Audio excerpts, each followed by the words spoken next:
Greetings! This time, we examine North Korea's economy and politics since Kim Jong-un came to power in 2011.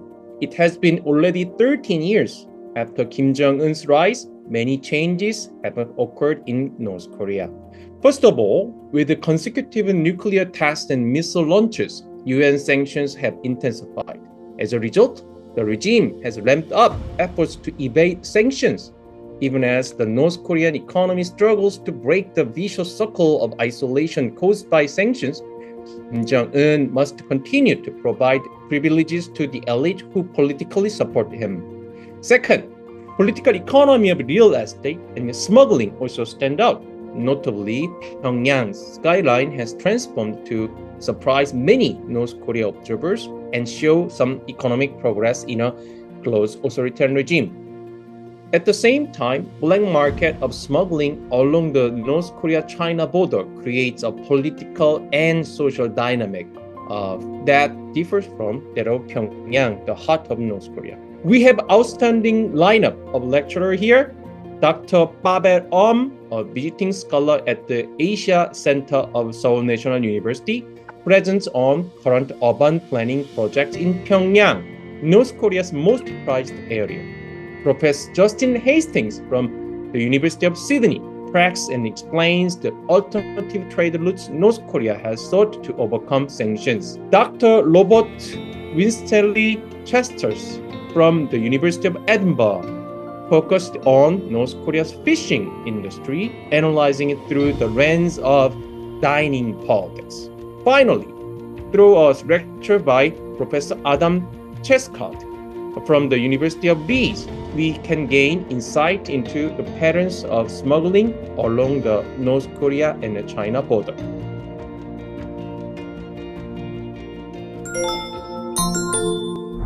So today I'm going to tell you something about urban development in Pyongyang and try to shed light on the hidden patterns which we usually don't think about. I will start with a brief introduction, what Pyongyang is from the urban studies perspective.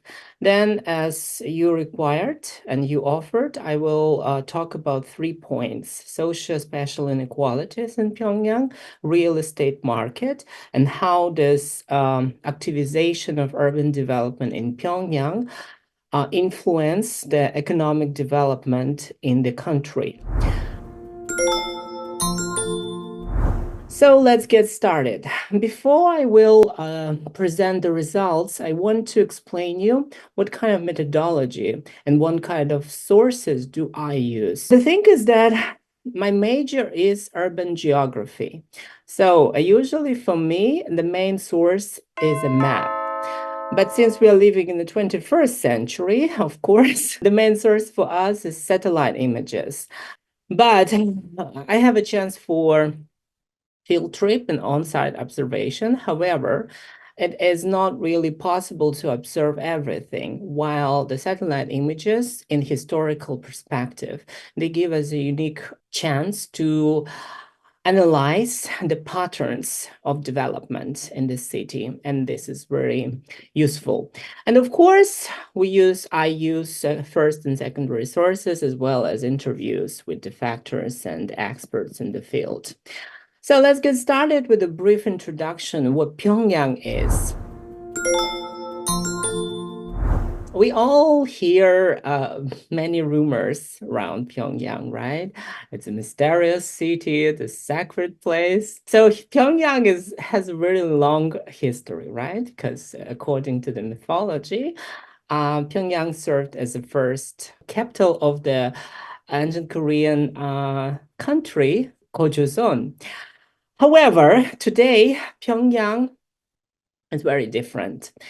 The population is about 3.2 million inhabitants. And the thing is that Pyongyang is a privileged city because only privileged people can. We have to understand that to live in the city is actually, they give you a privileged status from the beginning, because those who live in all the cities, they are how to say, their place in the social hierarchy, according to the local standards, is higher than those who were unfortunate who was born in the rural areas. So Pyongyang, how do North Koreans maintain the size of Pyongyang? There are a couple of local laws, and what is important is that migration to Pyongyang is strictly prohibited, as well as to another cities in North Korea. To migrate to another city or another place, you have to obtain the special permission.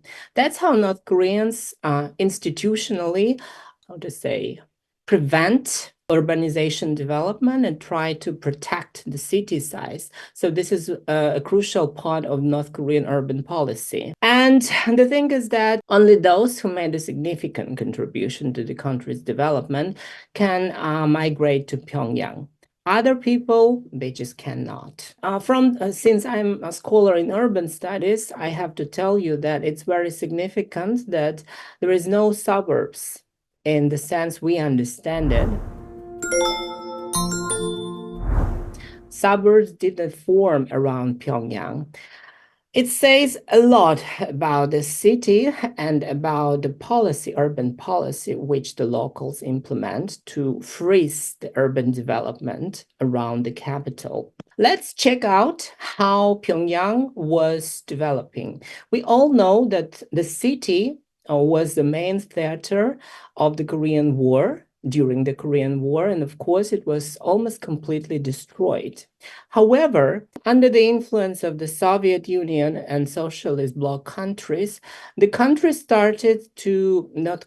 city started to be reconstructed from the 1950s. And you probably heard this phrase, Pyongyang Spit, right? And so this is the term the locals use to describe this significant construction campaign which held in North Korea to reconstruct its cities, primarily Pyongyang, of course.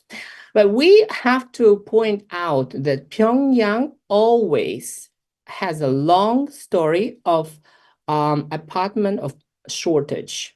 And it's still a case, even despite of all this recent development happened, which we, read about. So we see here that in each decade, starting from 1950s, Pyongyang, there were a couple of residential areas which were constructed in Pyongyang. From decade to decade, the city was redeveloping. However, we need to put a special attention on the last decade, because when Kim Jong-un came to the power, it seems that he made focus on urban development and urban construction as a strategy to revitalize the whole economy of the country. And it all started with this glamorous high-rise streets of Mirekwahakchakuri and Roman Street, right? In the 90s, in the middle of 90s, DPRK went through the so-called arduous march, right? And probably the most severe economic crisis in contemporary North Korean history. But this economic crisis made possible for market to emerge. And as we know, the market started to develop from Chanmadan. And we actually need to point, nobody point attention on that, but Chanmadans, they first emerged in the cities, right? So cities are always the places where we can fix the socio-economic development, contemporary, happening in the society. And so because the markets emerged and the market as an institution emerged, of course, there are some features. We will not discuss them because we don't have just time for that. And because of the market emerged, of course, also the strata, the people who were encouraged to make business, to do business, to earn money. Because of that, the special strata, which we call Tongju or Dongju, emerged. And they literally just a rich strata of people who dealing with business and try to earn money as everywhere in the world. However, because of the weak banking system and instability with local currency, and we know the examples how it worked in North Korea. So because of that, Tongju started to look where they could invest money to protect them, because it's not everybody who has money wants to invest them, right? Not to hide them under the pillow, but they want to have a profit.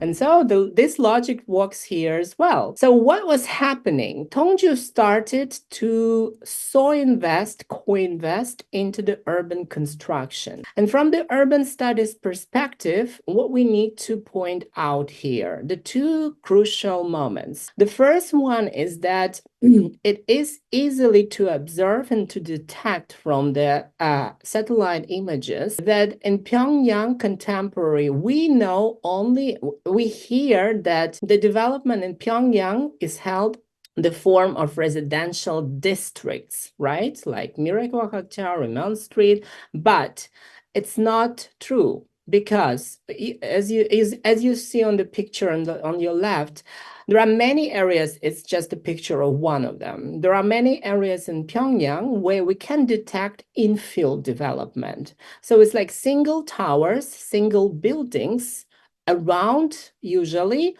one-story area, That's why it's very important, because it means that it's not only residential districts where Tongju want to invest the money, but probably, and it's highly likely, that also they invest into the infill towers, because there is no other reason that the government will build a single building around one-story area in the different parts of Pyongyang, located actually close to transport stations, to objects of social infrastructure and other objects. So this is actually the subject I'm working on right now.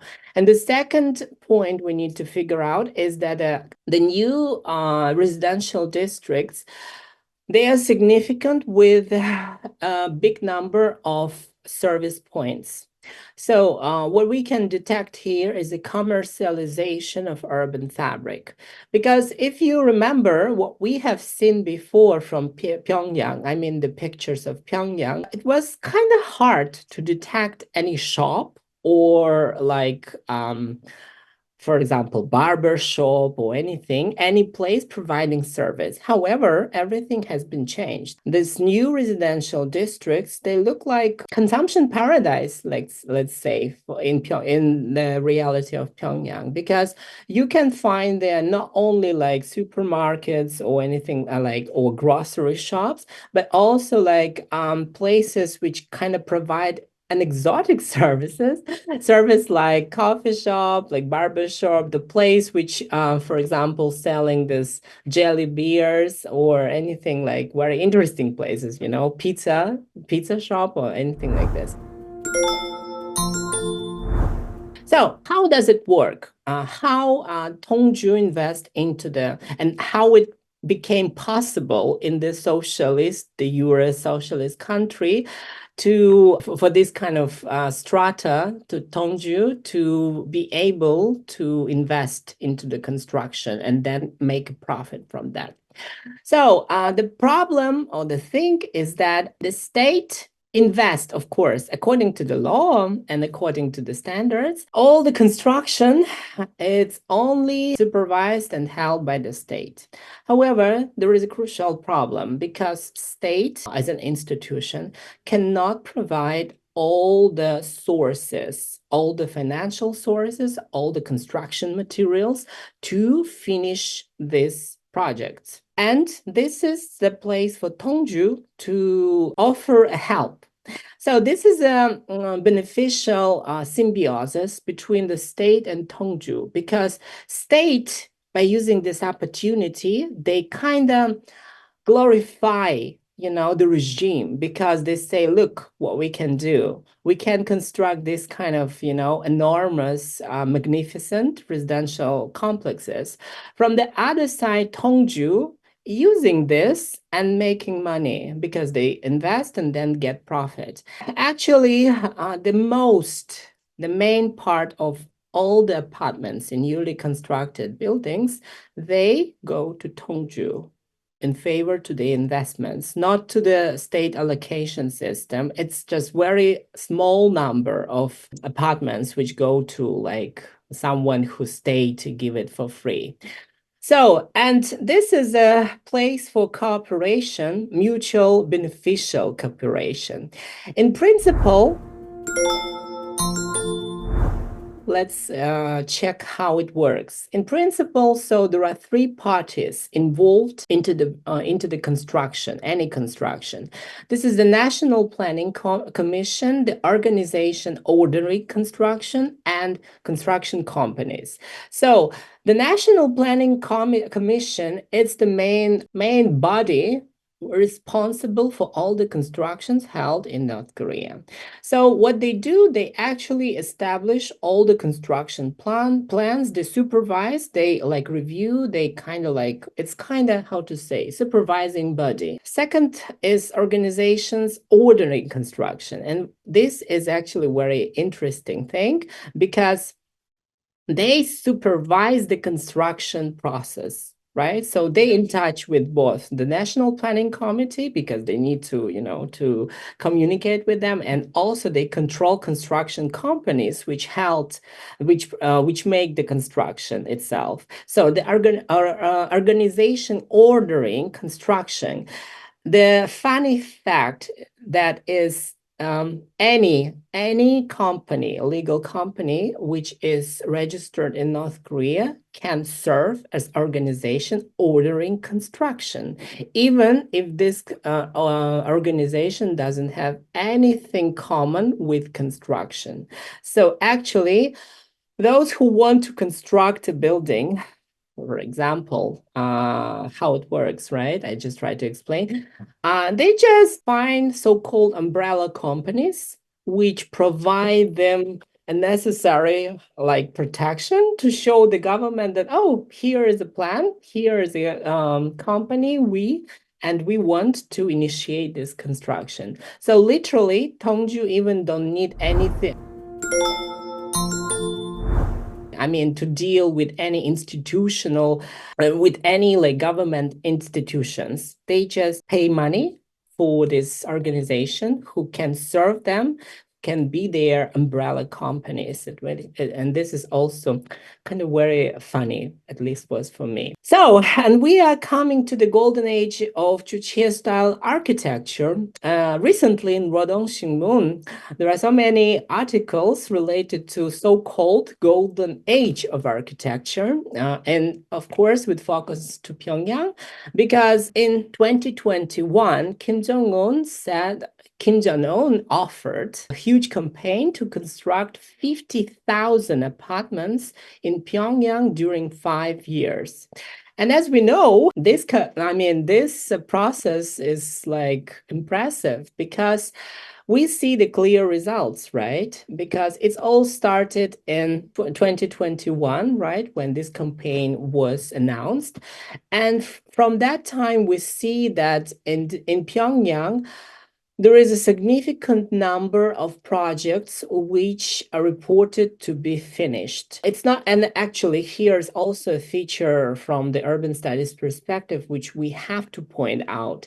So we know probably about this Honghua Street, Hwasong Street, actually Hwasong Street, they finished first and second stage, recently second stage, and there will be also the third stage. So it's now under the progress, and recently probably April or May. So Chongwi Street, right? And also we shouldn't forget that there was a Potonggang Riverside Terraced residential district. Why I put an attention on that project? Because Songhua, Hwasong, and Chongwi streets, they are typical, let's say, standard North Korean residential districts with high-rise towers. right? They just try to glorify the achievements of the regime. However, the Potong River terraced residential districts is different because it's not high-rise residential district.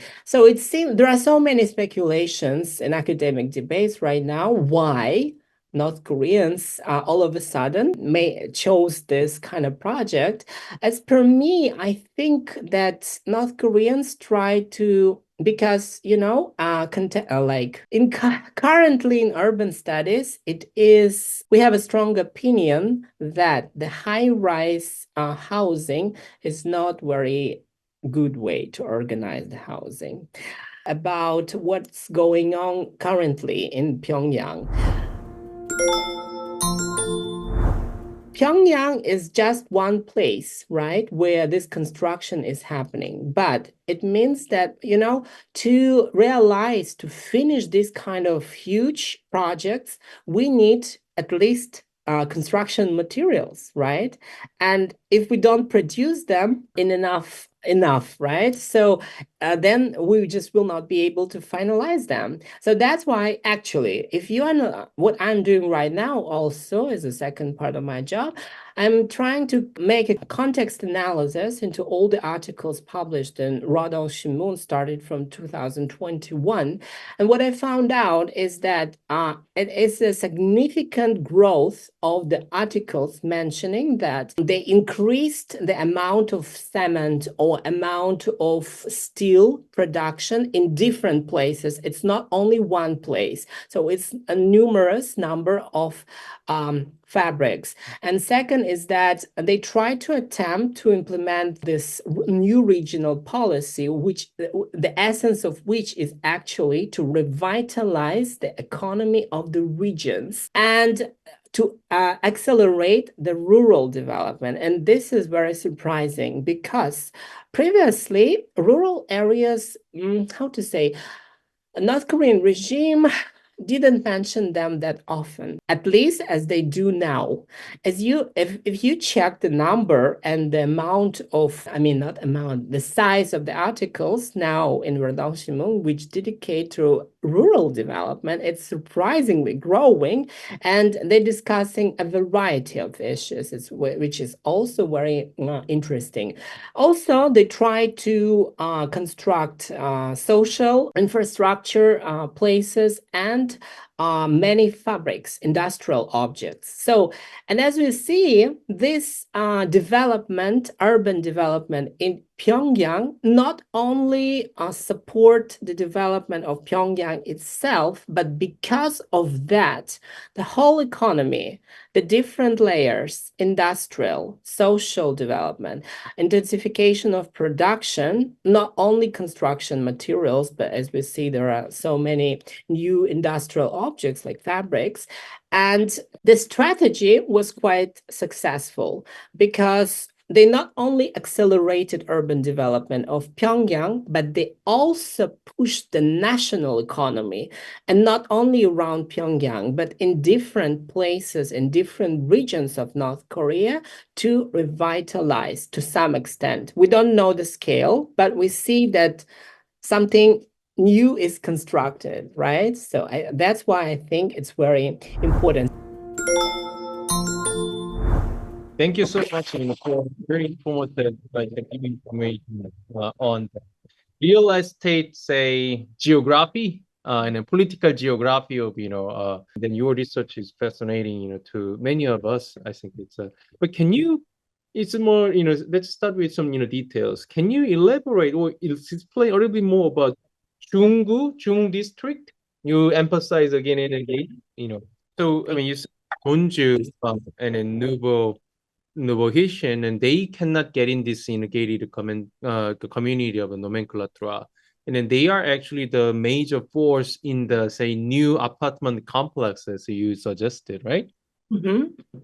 And then I think this is pretty interesting, social mixture, strata, the mixture, in this, new, apartment complex. But, we're quite curious. And then where does money come from? And then don't, of course, you say it's enormous, the capital you say, but, Yeah. some money from outside to combine and invest in the Pyongyang's in a new apartment complex. Actually, this is complicated, and we don't know the truth for 100% because it's just like. However, there are results of interviews made with not only defectors, but actually with North Koreans currently living in North Korea and who deal with business, different spheres, right? With Tongju or those who deal with business can make big money. Mostly, it is the areas of, it's kind of like the sectors, the primary sector, let's say like this. So it's fishery. And actually, so many people who have money, they do something with fishery. I actually was surprised about that, but they sell it to mostly to China, and that's where they get money from. Not only fishery, also I hear the stories about, you will be surprised, excavation of coal and other things. Also, some of them became rich by doing trade, being involved in trade with China. So they literally buy this cheap Chinese stuff and then try to resell it in local markets. It's also actually kind of beneficial from the financial perspective. Yeah, and recently what I heard, they kind of, I mean, all this fishery, extraction of natural resources, this is kind of beneficial. But what I have heard is that they told me that it's just not comparable with that profit they can get from real estate.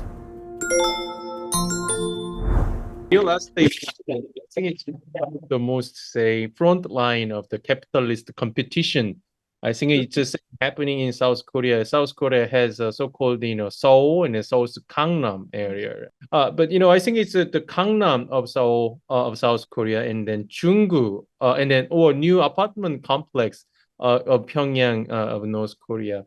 I think it's a too tricky, question to you. But do you see some similarities and distinctions between these two South Korean real estate in headquarters and then North Korean real estate headquarters in Pyongyang and in Seoul? Actually, maybe Hwan Jin-tae 교수님 from Dongguk University. He actually called Junggu of Pyongyang, Junggu-guyok, as North Korean Gangnam.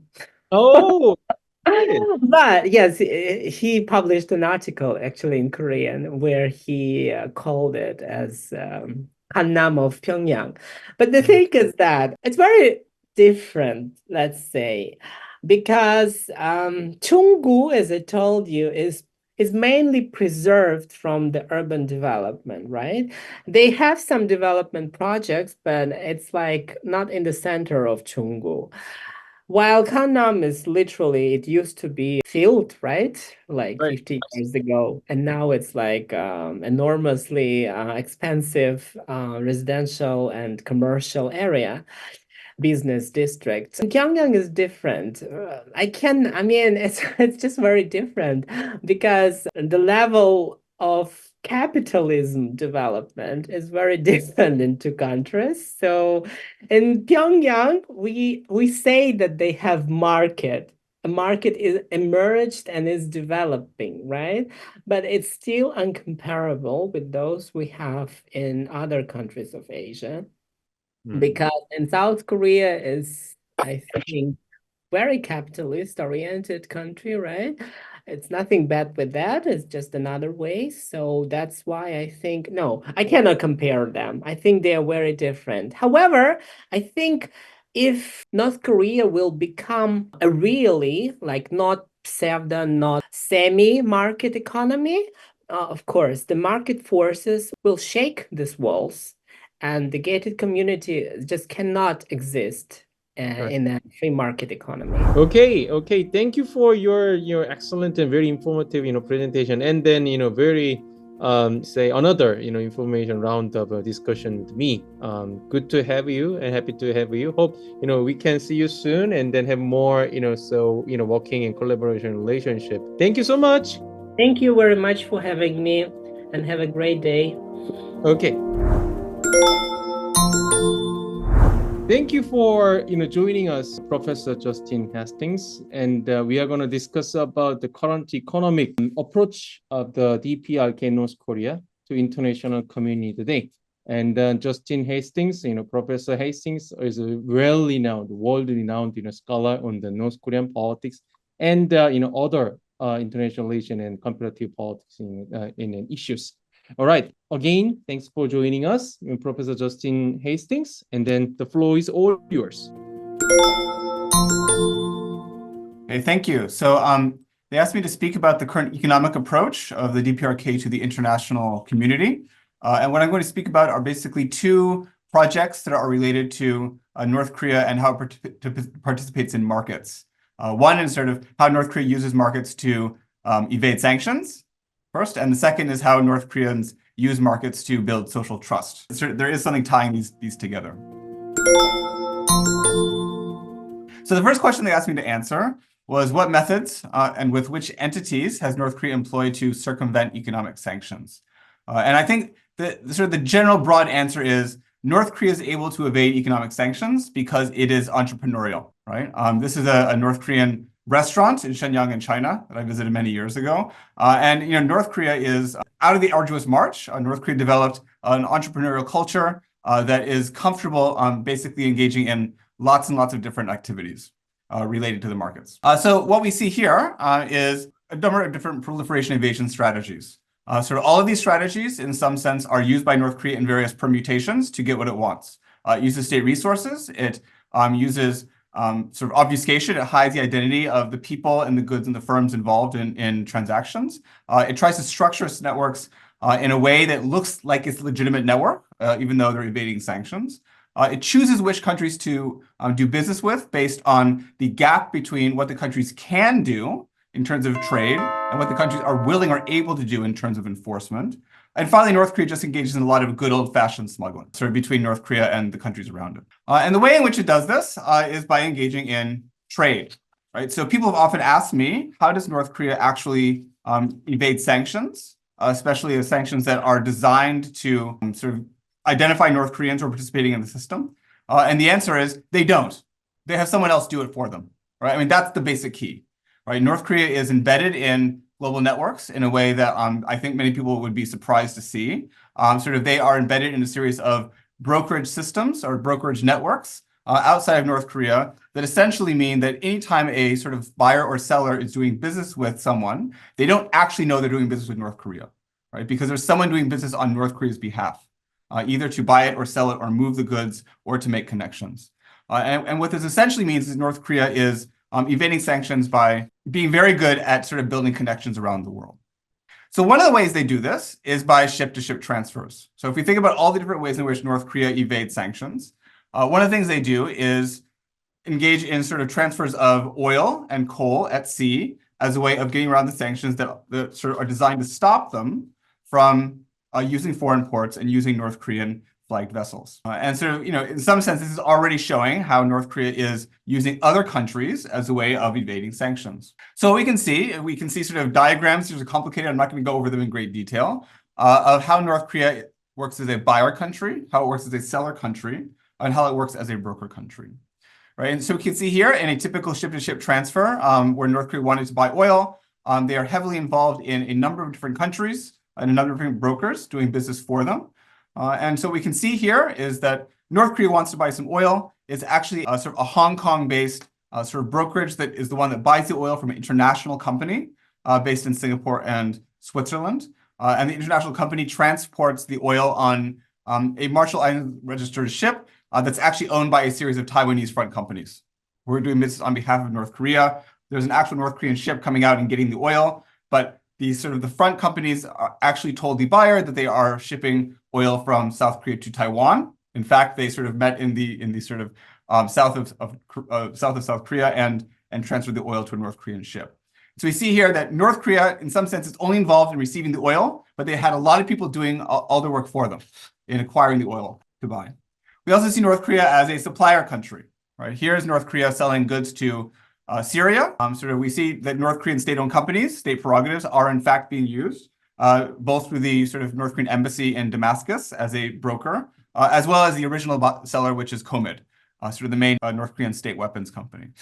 All right, and so what we see here is that, again, there's a number of North Korean connections, but a lot of the business is being done by other people, by sort of companies in China that are actually shipping the goods, by sort of front companies in Syria that are receiving the goods on behalf of the Syrian government, through a series of other front companies, and by North Korean offices, both in China and in North Korea, that are operating on behalf of COVID. And finally, sort of the interesting thing about North Korea is that because it has engaged in a lot of buying and a lot of selling as a way of evading sanctions, this actually makes it really good at brokering as well, because it has both, right? And brokering for North Korea is actually a lot less problematic than buying or selling, because North Korea never has to touch the goods, right? It doesn't have to enter North Korea. They don't have to leave North Korea. North Korea can make money and pursue its geopolitical aims simply by making sure that the buyer gets the goods from the seller, right? And in this case, this is an arms-related shipment to Syria, sort of about 10 years ago. And what we see is that Syria, through its front companies, wanted to buy a series of weapons that were produced by companies in sort of countries like Taiwan, Hong Kong, the US, Denmark, countries that don't necessarily want to sell weapons to Syria, right? And so what did they do? They approached ultimately a North Korean state-owned companies who, through their companies, it's a series of front companies owned by Chinese nationals. So here's third country nationals operating on behalf of North Korea, then engaged in procurement for these supplier companies through Hong Kong and China, had the goods shipped to China, and then onward shipped to Syria. So from the perspective of the supplier companies, it looked as if they had never actually bought any goods or sent any goods to Syria. They were selling them to China. Finally, I think North Korea, we're asking, well, how does North Korea actually get goods into or out of the country? They make extensive use of smuggling.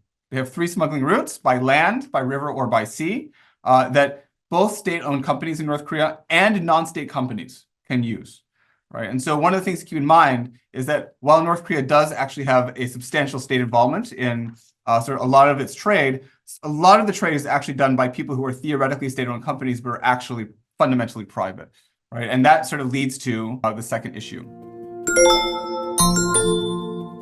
What factors have contributed to the emergence of social trust in the context of daily political interactions, right? And I think what we can see here, this is based on a project I did with a number of other people on sort of the connection between North Korean market participation and potential building blocks for civil society in North Korea. We asked a number of North Korean defectors on living in South Korea, well, what was their experience participating in markets, and sort of what did they learn from that? And we came up with a basic framework which says, look, North Korea has a number of political and economic challenges in it. These challenges lead to a set of challenges that North Koreans face in participating in the market, including social trust is low, uncertainty is high, information is hard to acquire, and obviously enforcement of contracts is difficult. This leads in turn to a series of market participation strategies. And key to our argument is that by engaging in these market participation strategies, North Koreans, perhaps inadvertently, sometimes on purpose, build social trust. They build reciprocity and trust networks, right? They essentially build the building blocks of civil society through market participation and the way in which they participate in markets. So we can go through and think about sort of what these strategies are and what they actually result in. So the first thing is that North Koreans build networks. Right? These networks are often have state officials involved, both as partners, as providing political cover, as providing information for the markets, and engaged in goods buying and selling themselves. But North Koreans also use a number of personal connections, non-official, non-business connections, to build these networks. And these networks are often the basis of North Korean business. North Koreans also rely on a number of personal interactions, both in terms of negative market reinforcing interactions. Obviously, the threat of retaliation can be high.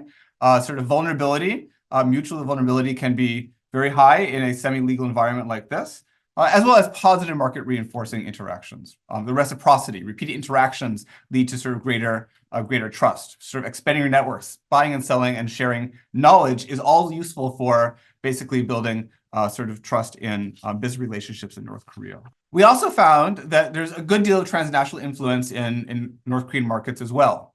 right? Partly this is because many North Koreans did in fact work abroad or have money from abroad to start up their businesses. They have startup capital from these.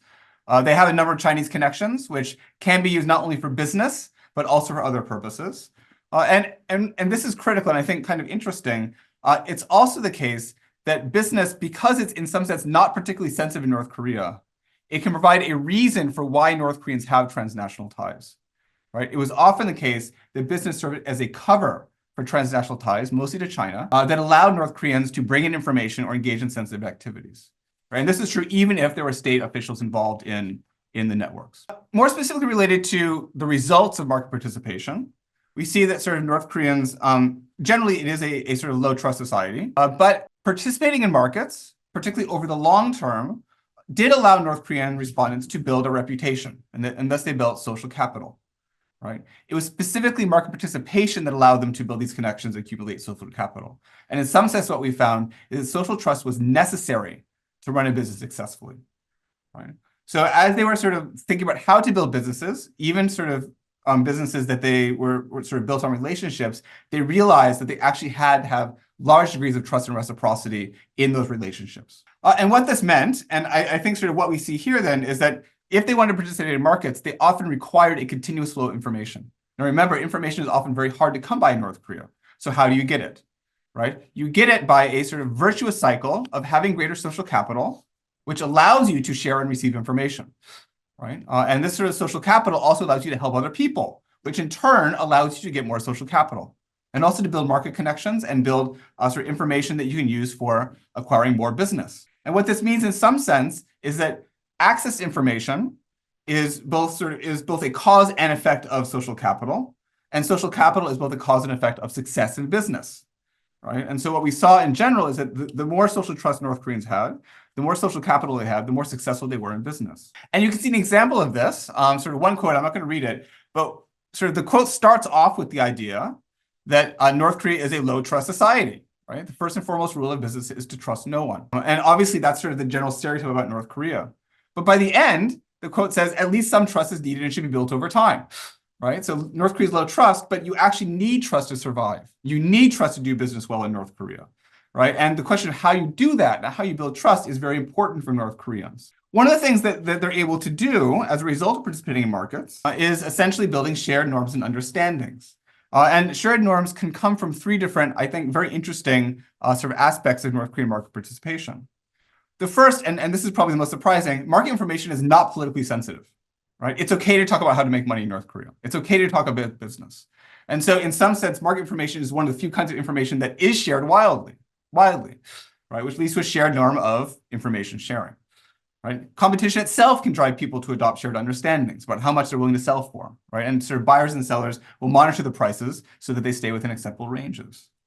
Right? And finally, the fact that sort of all these market activities are not sensitive but still borderline illegal in North Korea means that in some sense there's a shared norm of maximizing survival rather than maximizing price. Right? If you maximize price, you might sort of minimize your chances of survival. Right? And so in that sense, maximizing profits is not the goal of North Korean business over the long term. It's maximizing networks that allow you to keep doing business. And finally, we see that sort of these sort of as North Koreans build these networks and as they do business, we see that these are in fact building trust networks, right? Sort of the trust networks themselves are created as a win-win for all participants.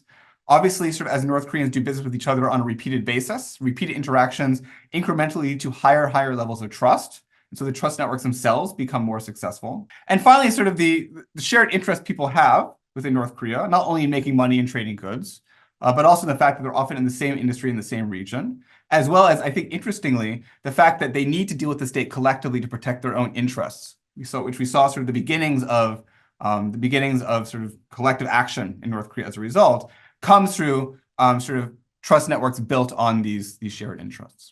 So that's all I have. So thanks very much. Thank you for your excellent and very succinct presentation, which contains a lot of materials. I would love to listen more on your the lecture item.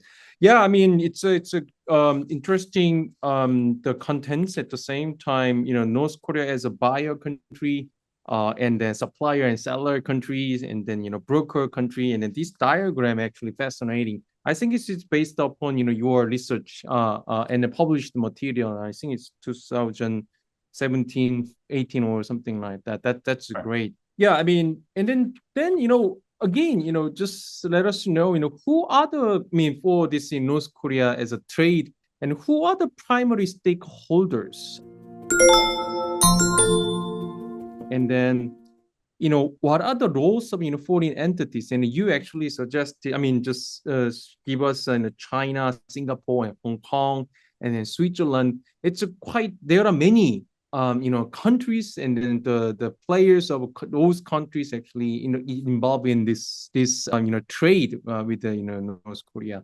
Who are the most important and then critical, should not be missing type of player in here? So, I think if you're talking about who are the North Korean players, for example, right? Sort of the North Korean players, sort of the farther you get from North Korea, the more likely it is that it's the state-owned companies sort of directed sort of by the central government that are involved in this, right? The closer you get to North Korea, the more likely it is that there are functionally non-state companies involved in trade across the China-North Korea border, right? And so a lot of the trade that happens between China and North Korea before COVID and now increasingly since COVID is actually done by companies and by individuals that are paying off the state, or it might be sort of like state clients, but are not necessarily actually directly directed by the state, right? In terms of the foreign stakeholders, sort of the people that North Korea does business with, again, it sort of depends on sort of whether you're a buyer or a seller and sort of what you want from North Korea.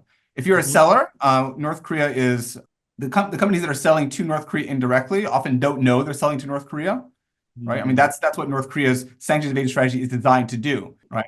And so those companies are just regular companies, right? Regular companies in the U.S., regular companies in Europe, regular companies in Japan, and sort of they produce things that North Korea wants. Sort of the entities that are actually doing business directly with North Korea and know that they're doing business directly with North Korea are generally going to be somewhat smaller companies who are in the region, in sort of East Asia. So companies in Taiwan, companies in Hong Kong, in China, and companies in Singapore, although Singapore has significantly cracked down on it recently. And these are the companies that are doing business. They know they're doing business in North Korea. They are the ones that essentially serve as the front companies for North Korea, but they're not actually owned by North Koreans. Right? Generally, they're fairly small. Even the state of North Korea, the quantities of goods it wants are actually not huge. And so it's things that smaller companies can facilitate. Smaller companies actually can participate and facilitate. And I think it's the interest, the margin of interest and profits is pretty small in many senses. And in comparison with, other, trading big giants in other parts of the world. But, it makes money. So they can. Yeah, it makes money. I think sort of, if you look at sort of the companies that are involved, sometimes, and I did this in my own research when I talked to sort of Chinese traders and that did business with North Korea. For them, it's not necessarily the matter of huge profits. It's a matter of sort of lack of better options. Right? And then once you have the connection to North Korea and it works, then it's sort of a relatively consistent profit, which is not necessarily huge. If you're in northeastern China, you don't necessarily have a lot of other options when it comes to trade. So that's sort of the problem that they face, but also the advantage that North Korea has. And then, my last question, how do you predict this evolutionary, path of this informal social trust building in the North Korean economy or North Korean society in general? Is it going to be a more, say, critical, variable for, North Korean political system or economic system and social system? And then might be already we see, many, the constraints and restraints by, regime itself. But, how do you see this evolutionary path of social trust building in the North Korean business world? So, I think COVID obviously threw North Korea for a loop. So, we'll see sort of what emerges on the other side in terms of what the markets look like. But, one thing to keep in mind, and this is the project, how we approach the project, is that we don't pretend that this is going to change North Korea overnight. We think of this more as the basis, markets providing the basis for at least some elements of civil society if and when there's a change from the top, right? What that is, we can't predict. Whether that's some exogenous sort of shock, whether that's some change, from above inside North Korea, we don't know. But we say, well, the point of markets and the result of markets is that they're providing at least some sort of green shoots that could be used if and when North Korea does actually change and open up, right? Okay. So there is some basis for trust there in what you would generally think of as a very low trust society. Okay, thank you so much. Yeah, thank you so much for your lecture, and then I very interesting in myself. I really enjoy the enjoyable conversation, Q&A session lasting 20 minutes. Thank you so much. Oh, thank you very much.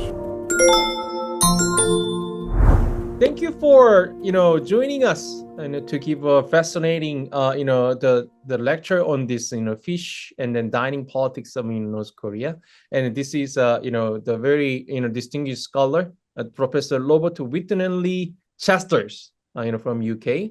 And we are going to have 15 minutes of lecture and then 15 to 20 minutes discussion between Professor Winston Lee Chesters and me. Okay, so the floor is yours, and we are looking forward to seeing to your lecture. First of all, thank you very much for having me. So yes, I am Robert Winstanley Chesters from the University of Edinburgh, and the reason why I'm talking about this this topic is essentially because it's the result of many years of work on fishing geography and fishing communities in North Korea. I'm a geographer by trade and by discipline, and my PhD is in human geography, which is why I am focusing on this. And I spent a lot of time working on North Korean fishing geographies and fishing communities a long way away from Pyongyang. And one thing that people always ask me about fishing in North Korea is, where do the fish go? Do North Koreans eat fish? And to a degree, yes, but primarily a lot of the product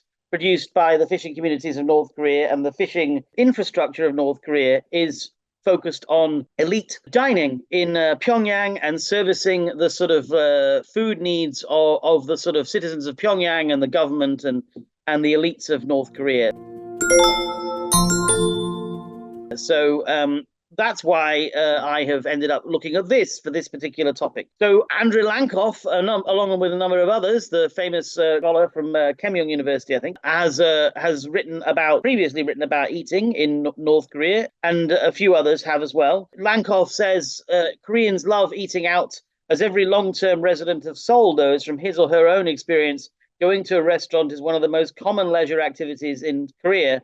In this regard, the North is not that much different. So traditionally, Korean food output and restaurants known the sort of Ogurwang, and its earlier restaurant, the Ogurwang is the earlier one, and Chogurwang is the newer one. In contemporary North Korean politics and the sort of connections around the world, restaurants that North Korea is famous for, primarily outside of North Korea, for the connections that North Korea makes elsewhere through the Arirang chain, the Pyongyang Arirang chain, these North Korean restaurants that you find across Asia. I recommend in particular the branch in Kathmandu, in Nepal, which is a fine restaurant, where North Korea uses these restaurants to sort of extract value from the various countries and to support its embassies in those countries. It's also famous for the development of street food, which I'll talk a bit more later. But traditionally, the elite restaurants are the most important. And Ogurwang opened in 1960 on the Taedong River. A very large restaurant, sits up to 2,000. Built in a very traditional Korean style. It's supposed to be, it's regarded as a type of living museum by North Korea. So South Korea often talks about intangible cultural heritage. So this is a sort of intangible cultural heritage for North Korea, and is the custodian of Pyongyang cold noodle soup. So it's the most famous restaurant to sell cold noodle soup. It was very difficult historically to actually get a seat and a table at Ogurwang. You had to have a ticket, which you had to obtain through your work unit or through a political connection.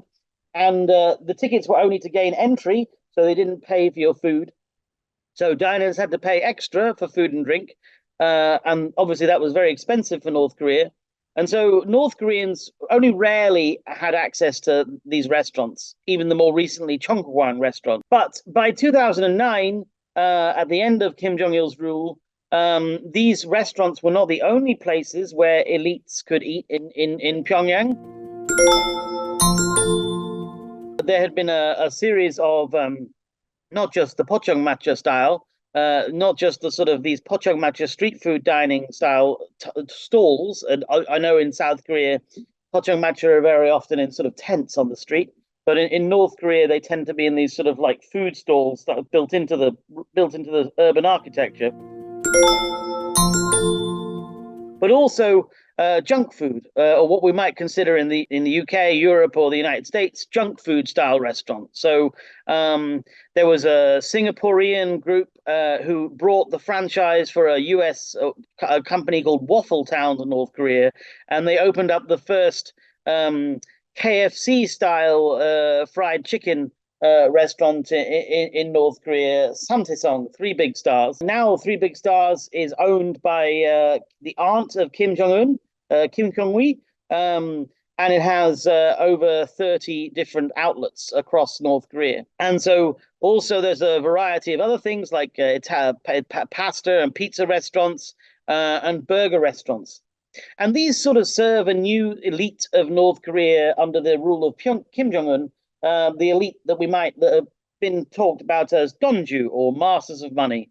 Those people who have been able to navigate the financial crises and challenges of the recent decades to accumulate a degree of wealth and saving through sort of extracting rents and fees, through trading in Jangwadang markets and trading and exchanging across the Chinese border and reinvesting funds with the Chinese investors in apartment building complex. So Pyongyang's built so many apartments, it's now sometimes jokingly referred to as Pyonghatan.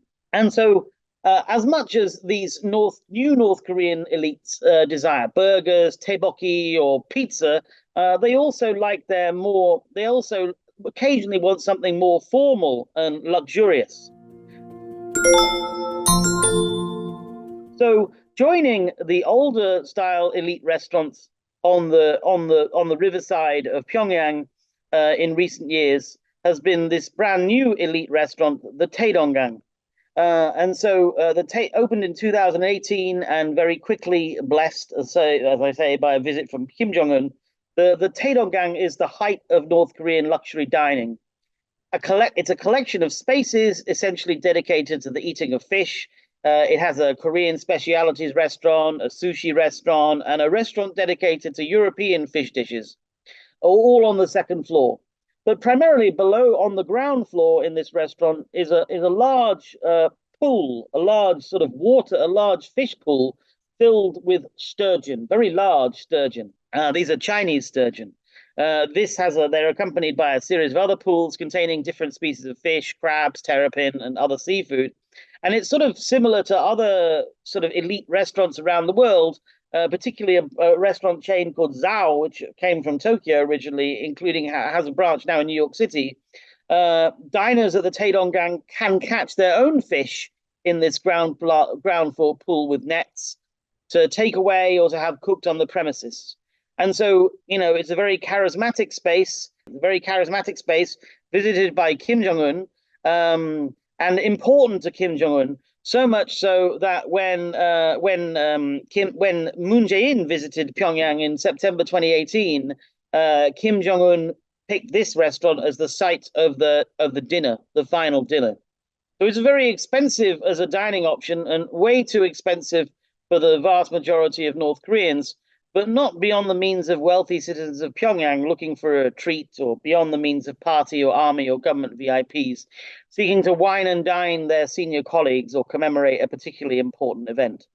I should say also that there's a couple of photos in here which are from the fieldwork of a colleague of mine, Manon Prudhomme at the IHES University in Paris. Who's eaten there a few times, yeah. So Kim Jong-un obviously visited. Kim Jong-un took Moon Jae-in there. It's an important site for the elites of Pyongyang.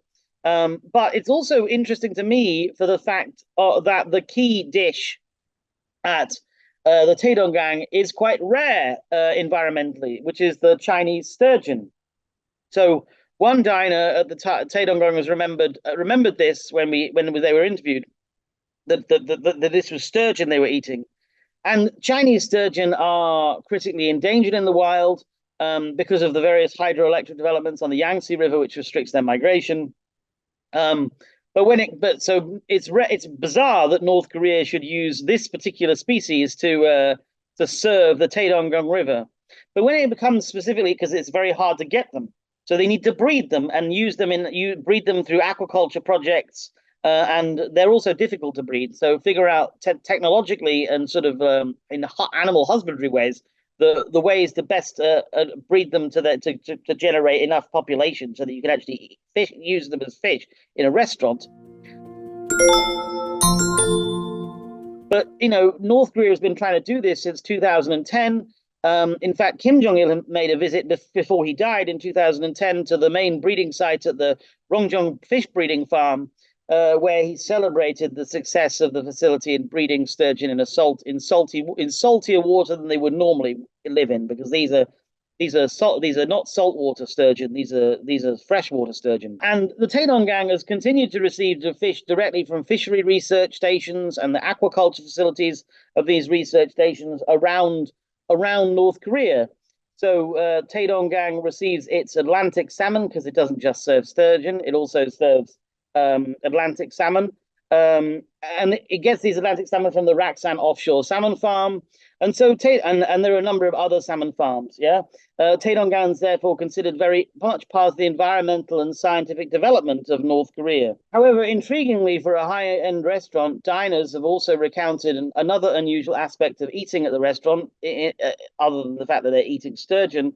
And that's the fact that the food tastes like chlorine because the fish stay in a little pool for months and the fish tastes like chlorine, according to one interviewer. And this perhaps reminds the reader not just of the ecological impact of eating the fish for this restaurant directed at North Korea's elite, but the fact that in spite of the various developmental efforts and real developmental efforts over several decades involved in the breeding and production of fish and sturgeon like this, it reminds us of the logistical issues involved in food supply, including the preparation and the conservation of those fish once caught, and the sort of hygiene standards in the preparation facilities and distribution in North Korea. But it's fascinating to see that even in a venue meant for the elite and meant for the consumption of highly valuable and ecologically sensitive food, this is still the case, despite the ambitions of North Korea, of Kim Jong-un and Kim Jong-il. I want to say one more aspect in these 15 minutes about the sort of developmental ambitions of North Korea at the sea or related to the sea. And that is the developments at Wonsan Kalma. So this is essentially a story prior to COVID-19. The investment stopped because COVID-19 essentially closed North Korea since 2020. But prior to COVID-19, a huge amount of investment was to support the infrastructure and the transformation of the Wonsan Kalma coast into a leisure destination for foreigners, essentially. So Wonsan was always important to North Korea, going back to 2006, famous for its Songdo-won beach and the children's union camp that was there, which brought children from across the communist world to North Korea. But in 2014, a special tourist zone was announced. And in 2016, the Wonsan Kalma tourist area was announced. And Kim Jong-un began to make a number of on-the-spot visits. Wonsan Kalma Airport had been redeveloped into a sort of international airport. And the Wonsan Kalma beach, which was famous from photos like this taken by the Singaporean Amanpa, ended up being redeveloped into this tourist site. So Kim Jong-un and a number of other premiers of North Korea and many other political figures visited this site and the developments between in 2017 and 2018, 2019, developing the site very rapidly, including a really wide variety of hotel accommodation and leisure options, including high-end hotels, but also things like family-sized villas and other sort of like cheaper apartments in the facilities, which Kim Jong-un was very interested. And while some speculated that Wonsan and its airport redevelopment focused on enabling South Korean tourists at the time to more easily reach Mount Kumgang, others suggested that actually it's Chinese tourists that North Korea was seeking with this development. So, Wonsan Kalma, we should perhaps consider before COVID to be North Korea's aspiration to create a mass market package holiday or budget tourist destination. And that Kim Jong-un was envisaging a sort of cheaper option for newly mobile Chinese citizens for whom getting into North Korea is much easier and cheaper than for Japanese or tourists from other nations.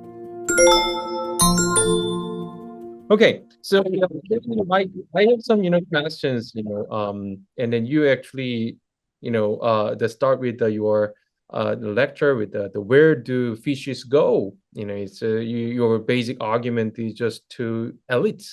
Elites means probably say handful of probably 20,000 to 100,000 political elites in Pyongyang, and then not to ordinary citizens, and then those extraordinary, and then sometimes it look very foreign. What are the primary information source for the food? They must know about this burgers and all kind of say junk food. At the same time, this caviar and then other very extraordinary say foreign fishes too. So where do they get those information? I mean, so North Korean elites historically, before the 1980s and 90s, did not travel abroad that often. But in recent decades, maybe they could hope to go abroad once in their life to China or to Vietnam. But in recent decades, North Korean political elites and sort of people in the donju, the sort of money-earning classes, have become much more mobile, apart from the COVID period. So people would travel a lot into China and other places in Asia, to Vietnam, to Myanmar, to other places. And in those journeys would become familiar with like luxury eating styles in other countries. And I think anybody who's ever been to China knows that one thing that Chinese people like to do is host. And when they take you to a restaurant, it's often the most luxurious restaurant they can afford. And they order all sorts of things which are very expensive. So like, as an act of hosting. So North Koreans themselves would have been involved in this, and they would have visited restaurants. Chinese fish-focused restaurants are always fascinating for the fact that you have to walk in through an enormous wall of aquariums with all of the different sort of fish, And yeah, so also I'm sure Jeonju, sort of younger North Korean elites would have become familiar with luxury dining and food styles of the rest of the world through the sort of media information they receive from South Korea in various ways on the sort of USB sticks smuggled in, that sort of stuff. And so North Korean elites and younger North Koreans are aware of these luxury foods. And, a certain level of luxury dining has always been present in Pyongyang for the very high elite, even in the 60s and 70s, because Kim Il-sung and Kim Jong-il were always very interested in food, interested in like fine dining. Kim Jong-il apparently loved pizza so much that he flew a team of chefs from Naples to open up the first pizza restaurant and to train a group of army officers into how to cook pizza. Yeah. And so if you go to Pyongyang and you go to the earliest Italian restaurant, it's actually very good. Thank you for your excellent lecture, and then the fascinating conversation on the fish business and fish restaurant business in Pyongyang in North Korea. And it was very informative, and then it was very fun. Okay, thank you. Thank you very much for having me. I really appreciate it. Thanks to Sohee, thanks to you, and thanks to Yonsei for having me, and the Ministry of Unification. Thank you so much. Okay, this is the end. Today, we invited, Professor Adam Prescott, Associate Professor of East Asian History of University of Leeds. He is a very well-known scholar, who is working on border politics, mainly North Korea and China and North Korea, and then, of course, in Vietnam and Mongolia and other, Asian countries. Okay, Professor Prescott, the floor is all yours. Thank you, Professor Peck. I really appreciate the invitation, and I'm looking forward to your questions and the kind of productive discussion around this very interesting topic, which I was asked to speak to. The title of the presentation is meant to provoke just slightly because, of course, we have legal and illegal trade happening at the same time. And this concept of porousness or exchange is one where is really the question is open. How open is the border for both legal and illegal trade? And then, of course, what impact does that have within North Korea? And how do the Chinese side police this? And kind of to what extent is China enabling or preventing more illegal trade or smuggling in particular into North Korea. So I'll start my slides here. Just a few resources. This is my most recent book, co-edited with colleagues at Leiden University, and Christopher Green is a well-known translator and scholar of North Korea. And he was previously at Daly K, then he went to Cambridge University. He's now an assistant professor at Leiden University and previously worked with International Crisis Group. So Stephen Denny, a political scientist. And the work, which I will refer to at probably near the very end, is just listed here at the bottom, how authoritarian regimes maintain domain consensus, kind of thinking a little bit about and trying to problematize this slightly binary opposition we tend to have between markets and authoritarian regimes or Leninist party states like North Korea. So trying to think about what are ways in which the regime is co-opting some of those ostensibly anti-regime or potentially problematic, both ideologically and logistically, elements like Donju or marketized individuals, right? Individuals benefiting.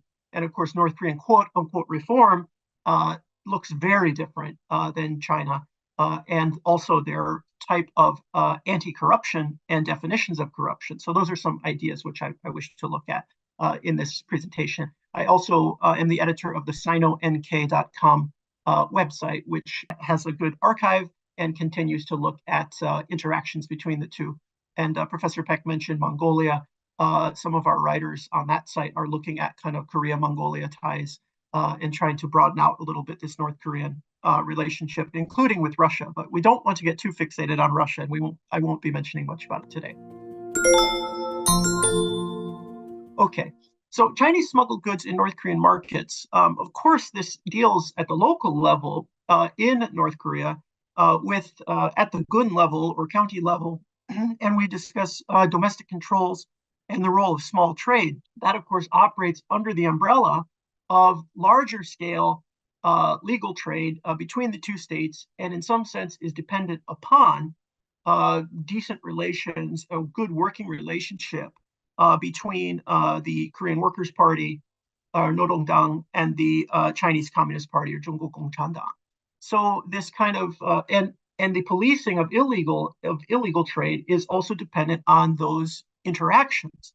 So the kind of the image, by the way, in the lower left of your screen is of gun officials in county level officials in Pyongyang who came to be instructed by the leader Kim Jong-un in April 2021. And of course, in the upper left there is the very famous bridge, which is not really a bridge anymore, between Dandong and Sinŭiju. The effectiveness of controls in the border region, this is a short presentation, so I am not going to necessarily be drawing massive distinctions between Yanbian, the Korean Autonomous Prefecture, or Dandong and Liaoning, but there are differences and there are important differences. So I'm going to kind of touch on that just ever so slightly, the gradations of change. To focus on the Chinese side first, and most significantly, you have the Public Security Bureau. These are some images which I took a few years ago in Yenji in the upper left, Tumen, which is of course an important hub, much smaller than Dandong, but an important cross-border trade that right across from Onsun County in Hamgyong-bukdo or North Hamgyong Province. But in some sense, this image in the lower left indicates, in a sense, kind of how fragmentary or how kind of residual sometimes these border controls are. This is an advertisement for a two-man city Public Security Bureau aid station or a working group kind of to patrol the border. And it's rather faded. And in fact, some of the infrastructure there is in flux, right? This question of kind of how strong and how strenuous are the border controls. And of course, the floods recently, which I will touch upon in North Pyongan province, wash a lot of that away. So this notion of kind of like we see, and I'll just hold up a newspaper here. This is a German newspaper, Die Zeit, which is a weekly newspaper. And this is a big, long report. And Stadt zieht die Mauern hoch. It's all about North Korea putting up the walls. And this is a newspaper saying that basically nobody's moving across the border. The infrastructure is amazing. They've built all this up during the pandemic, and there's no there's very little illegal moving back and forth. But I think looking at the local level, that can never fully be the case. And in fact, this border infrastructure requires logistics and supply and continuous reinforcement, etc. And that's a big investment for North Korea. And even on the Chinese side, I think that it's all dependent on people, right? And these officials. So let's look at one just case study here, right? Chinese provincial PSB leadership. This is Public Security Bureau, otherwise known as Gong'anju. This is Wen Jingchun, otherwise known as Mun Kyung-jun, who is an ethnic Korean who is the head of Public Security Bureau in Yenji City for the last 3 years. So a rather significant person.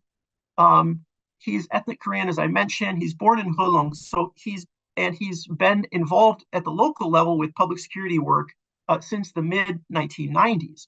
So this is a person who he's also fairly well educated, a degree in Korean translation. This is not something you often see with Chinese police, who so it's not simply that his ethnicity is Korean. He's vested in kind of in interpretation. But he's a person who's been dealing with cross-border crime in terms of Haeryong and the Musan city, rather, on the North Korean side for a very long time. And so he is certainly familiar he's been familiar particularly on economic crime. So this is a person with a focus in the mid-2000s, so the mid-2010s rather. So kind of, this is hard to read. Is this sort of all anti-corruption? Is he disrupting trade networks with North Korea? But there is certainly an interplay here. And it's these type of people who have risen in the Xi Jinping bureaucracy who can kind of speak the language of anti-corruption and talk about disrupting illegality. Obviously, these are things that any police officer or police administrator would do well to emphasize, but have been particularly successful in the Xi Jinping era in terms of their rise. It's interesting that his predecessor, also an ethnic Korean, Kim Kyung-il, was charged with crimes in his exact same job, head of Public Security Bureau in Yenji City, not the entire prefecture. So you've got an ethnic Korean in place there. He was charged with crimes of corruption in 2019, and as far as I know, is in prison at the moment. So it's, they put people in these important jobs, but those people are also often themselves involved in corruption. Incidentally, just as an aside, his boss, the head of Public Security Bureau for the entire Yanbian Korean Autonomous Prefecture, is of course an ethnic Chinese, Duan Yujian. So anyway, interesting case study here. Just this is publicly available data. We can at least get some sense of who is enforcing these policies, what kind of background do they have. To what extent would they be aware of and engage with and understanding these local smuggling or corruption networks? Illicit commodities and trade. Again, on the Chinese side of the border, we can see, and this is true in North Korea too, a longer term and perpetual struggle between state imperatives and local producers or local traders. So the image you see here is illegally produced tobacco, 30 tons of it confiscated, presumably burned, in Wangqing, which is, of course, one of the most ethnically Korean counties on the side. It doesn't directly abut the DPRK or North Korea, but it's very important, and it's kind of this hinterland, so to speak, of the Yen's prefecture. It gets less attention than a place like Hunchuan or because it's not right on the river, nor is it particularly economically modernized to those areas. But there is also an anti-narcotics crackdown in the Yanbian Korean area. And in fact, Mr. Moon, who we just saw in the previous slide, was just last month at a kind of an anti-drug day, NGO sort of trying to get more talking about local addicts and prevention of drug networks, illegal drug networks. We see more of that sort of thing in Dandong, where the illicit commodities. So let me speak to that for a moment. In fact, I'm going to just back up to this slide of looking at the bridge in Dandong, since what I'm saying is about Dandong now. I think we have to consider, obviously, some of these classic examples of illegal commodities, commodities that are illegal on both sides. We're not talking about somebody moving rice, for example, as as we saw like in Unsun County not too long ago, where you have local cadre in the Workers' Party who are kind of slapped on the wrist or arrested or criticized for illegal importing of rice during the pandemic, for example. We're talking about illegal commodities moving across the border, like narcotics, like sanctioned goods as well, certain types of metals moving across the border. So I think in this context that I've raised, kind of anti-corruption in China, I think it's important not to consider anti-corruption just a one-way ratchet. It isn't that Xi Jinping continues to press for anti-corruption measures and therefore he continues to clean up, or that there is no way for illegal activity to come back. So what do I mean here on the structural level? If we look at recent reporting from RFA, Radio Free Asia Korean, they reported that Ma Xiaohong, a female business leader in Liaoning province in Dandong, the head of Hongxiang, she's the CEO of the Hongxiang firm, famously was taken off the board. She's a kind of an important chess piece in Chinese-North Korean trade, and she was criticized, removed from her post in Liaoning in 2016. And this was in a kind of China cracking down on cross-border trade. This is one of the big players. She's a big fish in North Korea. She's got a lot of networks with Donju there.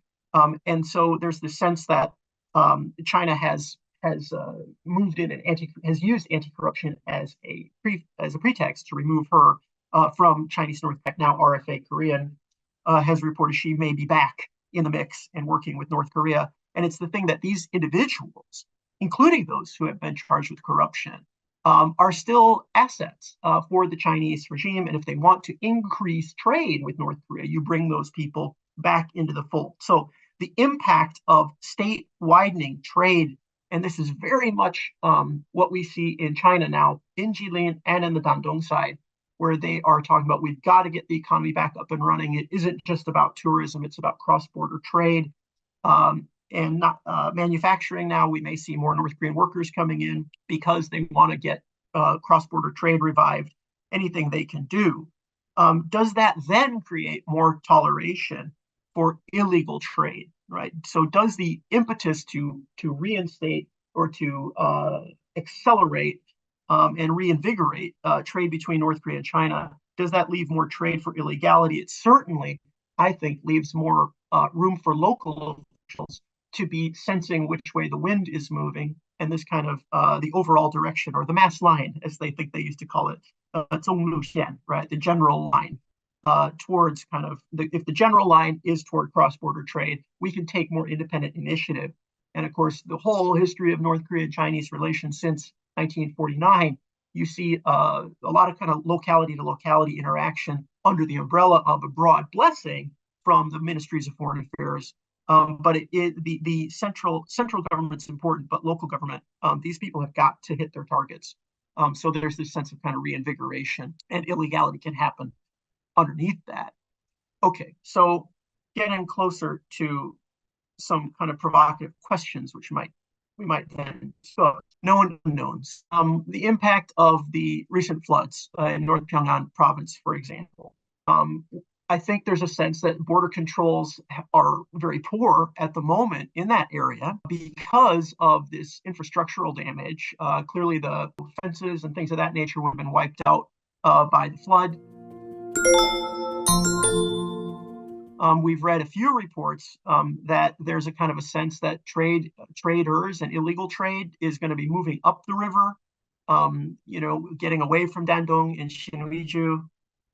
There is the Jian Manpo interchange, which, again, as a historian, during the Korean War, that's much more important than Dandong. That's where all the Chinese troops moved into North Korea from. If you want, that's where in the past, when North Korea got the gigantic trucks in for mobile missile launching.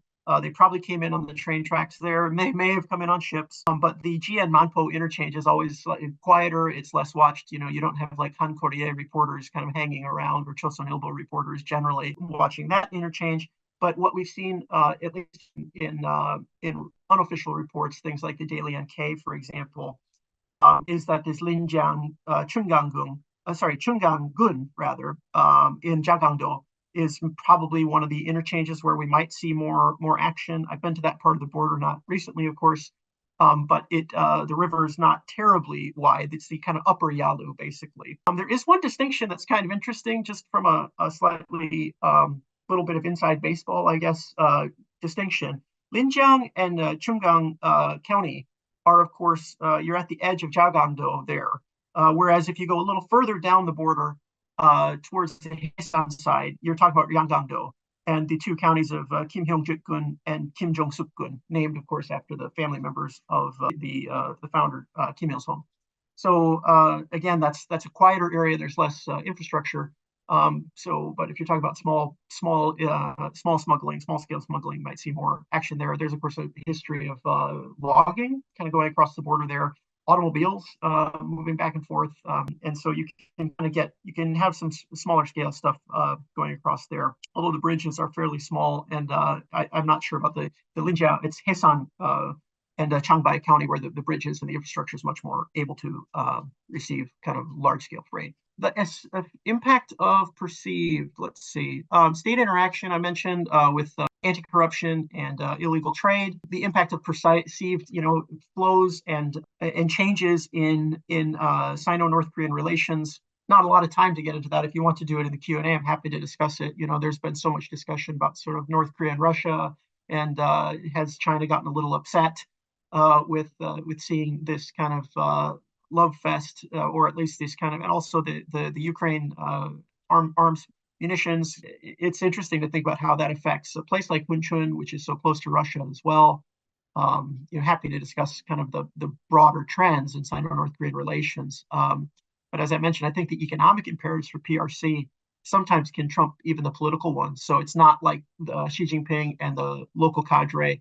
If you read those readouts of Liaoning Central Party Committee, Jilin Central Party Committee, Yanbian officials, Dandong mayors, Dandong vice party secretaries, of course, the discourse of border security is there, and crisis management and crisis prevention. And of course, China was not very involved at all in this in the flood response for North Korea.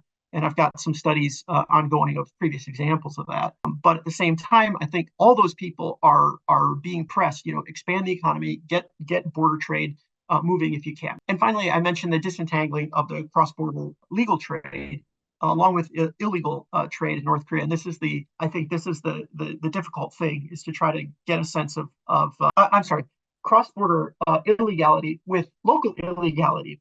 So when China's doing a crackdown on heroin, for example, in Wangjing or in Hunchun or around Dandong, do we read that as this makes a permissive environment for trade, for illegal trade between North Korea? It's very hard to read it's very hard to read to what extent any of this is being exported or brought in. So all you can do is read as much data as possible about the public security situation on the Chinese side of the border, and then and about where, in which salient to the border this is happening, and we can then perhaps infer more about what the situation might be like for a North Korean. And I'll just end with these images I took in South Pyongan province in 2016. So these are rather dated, but I think most people's firsthand experience of being in North Korea, those of us who have had the chance to be there, everybody's passport's getting a little bit dusty going to North Korea. So I hope to be back at some point in the near future. But these are some images I took in the last 8 years. And this is just a trip, as I mentioned, in South Pyongan, went to Pyeongseong. Just this sort of sense of how easy is it to move around province to province, county to county. That's an open question, and probably a question for more scholars to approach. But I'll just put in one final plug for my paper on domain consensus, thinking about to what extent are local officials actually kind of involved in this and able to benefit from it. The many incentives on the North Korean side, amid the anti-corruption, amid the controls, are very similar to those on the Chinese side. That is all. Thank you very much. I'm ready to take some questions. Yeah, and then my last question before let you go is, let's be a little bit more hypothetical. I mean, we know the sanction it's going to be there at least for a while, if not forever. And then sanctions lifted, and then the relationship between the North Korea and then the United States become better, and then South Korea also fine, and this border trade become legalized, and then they don't need to smuggle anymore. Then what's happened to this borderline political economy? That's a brilliant question. I love it. I wish I had thought of that for my previous. That would be an amazing final chapter. And it might happen, right? There are many things that might move, right? I mean, you get suddenly North Korea is not, the Ukraine war ends, and so their Russian relationship is improved even further. They've got more help at the Security Council. And somehow, the Sino-North Korean relationship rebalances again. He and Xi Jinping kind of get back together. And the sanctions regime, I mean, we saw the UN panel of experts, right? Just whoosh, it's gone. I mean, amazing, right? The amount of research they were doing, those reports are you can read those for a whole year at a time, right? And so what if we have that kind of reconfiguring of trade? I guess the question is, do the small scale traders, are they able then to become legal, right? So we have to kind of look at questions of rule of law and management in North Korea and in China on both sides. This is the weird thing. We see this with the North Korean-U.S. negotiations. So you remember the Trump era, of course, and where suddenly North Korea and China saying, "Wait a minute, this is, we need to feel in control here. We need to, you need to talk to us more as well." So we might have a hypothetical where the North actually want to open up the border more, and want to see, Kim Jong-un has that beautiful, architectures, right? He loves the young architects, or at one time he gave a lot of praise to the young architects in Pyongyang. He's got a lot of plans for Shinwiju. And it might say, I'm ready to go again. But of course, the North Koreans are notorious for doing that very quickly, as in the case of 2000, 2001, 2002, right, where they had sort of the new economic zone for Shinwiju and had not really spoken to the Chinese about it. Yang Bin being the famous example of a Chinese capitalist who is ready to dive in with both feet. The Chinese state said, I'm sorry, your taxes are not in order. So I think, anyway, the very short answer to your question would be, in that counterfactual, watch out for China pumping the brakes and saying, wait a minute, we need to make sure this is all in order. Although I think in the long term they would benefit too, certainly, from sanctions being released. This is going to be pretty interesting, and of course, narcotics cannot be legalized in the the borderline, but I think more than that, it's going to be pretty interesting, and then I think it's pretty good for the China's northeast the part region, Dongbei, Sanxing, and then those North Korea, I mean entire North Korea. But again, the caveat is North Korean nuclear issue. I mean this is going to be a really difficult the thing to remove before we become even more hypothetically imagining this normalized border in North Korea and in China, and then probably in Russia and North Korea. Okay, thank you so much. Oh, you're welcome. Thank you for inviting me into those wonderful questions. I'll be thinking about those long term. Really appreciate it.